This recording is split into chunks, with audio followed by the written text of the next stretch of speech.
36 দিনের এই আন্দোলন পুরা জাতি, দেশের সকল শ্রেণী পেশার মানুষকে ঐক্যবদ্ধ করেছিল ফেসিবাদের বিরুদ্ধে। দীর্ঘ ১.৫ দশকের অধিক সময় আওয়ামী লীগ এদেশে গণতন্ত্রের পরিবর্তে জুলুমতন্ত্র, কর্তৃত্ববাদ, ফেসিবাদ কায়েম করেছে। বিরোধী দল দমনের জন্য এমন কোনো পদক্ষেপ নেই যেটা ইতিহাসের মানবাধিকার লঙ্ঘনের সর্বোৎকৃষ্ট নজির হিসেবে চিহ্নিত হয়ে আছে। নৃশংস হত্যাকাণ্ড, গুম, খুন, জুডিশিয়াল কিলিং করে জাতীয় নেতৃত্বকে ফাঁসির কাস্টে ঝুলানো এবং দীর্ঘদিন ধরে পুরা জাতিকে বাকরুদ্ধ করে রেখেছিল। এক কথায় বলা যায় দেশের শাসন ব্যবস্থা এবং জনগণের অধিকার সকল ক্ষেত্রে বলুণ্ঠিত হয়েছে। এর বিরুদ্ধে আন্দোলন সংগ্রাম হয়েছিল বাংলাদেশের বিরোধী পক্ষ, রাজনৈতিক দলগুলো, ফেসিবাদ বিরোধী শক্তিগুলো।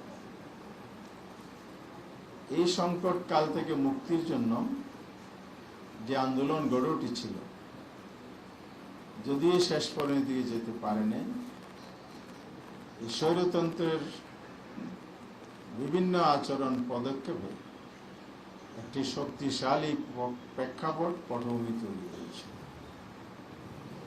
বাংলাদেশের রাজনৈতিক সংকট বারবার এসেছে, তার মধ্যে এটা ছিল ইতিহাসের সবচেয়ে জঘন্যতম এবং ভয়াবহ সংকট,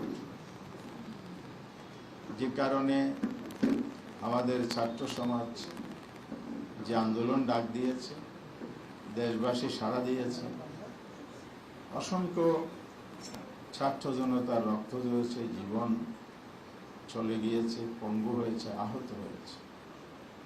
পরিসংখ্যান নানাভাবে আছে, সরকারি গেজেটে যা আছে এটা সঠিক তথ্য নয় এবং পর্যাপ্ত নয়। হয়তো পর্যায়ক্রমে এটা বাড়বে, কিন্তু প্রাইভেট যে আলাপ আলোচনা, তথ্য যারা গবেষণা করেছে, সংগ্রহ করেছে, সরকারি তথ্যের দ্বিগুণ। এক কথায় বলতে গেলে আসলে এটা একটা ইনক্লুসিভ রেভুলেশন অথবা অভ্যুত্থান, যেটাই বলি। কোনো শ্রেণী, পেশা, বয়স, শিক্ষা, সকল দিক থেকে কোনো মানুষ এখানে বাকি ছিল না যারা জীবন দেয়নি, রক্ত দেয়নি, স্যাক্রিফাইস করে। আমরা 2টি বছর অতিক্রম করেছি। 5ই আগস্টের 26 শেখ হাসিনার দেশ থেকে পালিয়ে যাওয়া, তাদের নেতারা দুর্নীতি, দুঃশাসনের মাধ্যমে দেশকে যে অক্টোপাসে আবদ্ধ করেছিল, সেখান থেকে জাতি 5ই আগস্ট মুক্তি পেয়েছে। জুলাইয়ের 2য় বার্ষিকী পালন, তার সাথে চলমান আন্দোলনকে বেগবান করার লক্ষ্যে 11 দলের শীর্ষ বৈঠক 21শে জুন যে নির্দেশনা দিয়েছে, তার আলোকে আজকে আমরা লিয়াজত কমিটি বসছিলাম, মহানগরী প্রতিনিধিগণ ছিল। সেখান থেকে আমরা আজকে কিছু কর্মসূচি নির্ধারণ করেছি। কর্মসূচি 36 দিন জুলাই আন্দোলনের 36 দিনের এই কর্মসূচি হিসাবে আমরা প্রণয়ন করেছি। সেই কর্মসূচি এখন আমরা আপনাদের সামনে তুলে ধরছি। এই কর্মসূচির মূল দাবি বা লক্ষ্য হচ্ছে, আমরা জুলাই অভ্যুত্থানের পক্ষে জনসচেতনতা বৃদ্ধি, গণভোটের রায় বাস্তবায়নের দাবিতে চলমান আন্দোলনকে জোরদার করা এবং গুম, খুন সহ সকল গণহত্যার দ্রুত বিচার।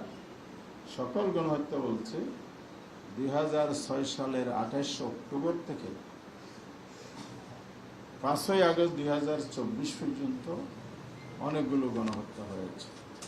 যেমন পল্টনে যে ট্র্যাজেডি হয়েছে, বিরিয়ার যে ফিলখানার ট্র্যাজেডি হয়েছে, সেনা হত্যা হয়েছে, এরপরে আপনার 2013 সালের যে শাপলা চত্বর হত্যাকাণ্ড হয়েছে, 2021 সালে যে হত্যাকাণ্ড হয়েছে, সেই সময় যে আমাদের হেফাজতের যে আন্দোলন ছিল মোদির আগমনের প্রতিবাদে, সেই হত্যাকাণ্ডে গণহত্যা হয়েছে। আল্লামা সাঈদী সাহেবের রায়ের পরে যে 1.5 শতাধিক মানুষকে নির্বিচারে হত্যা করা হয়েছে।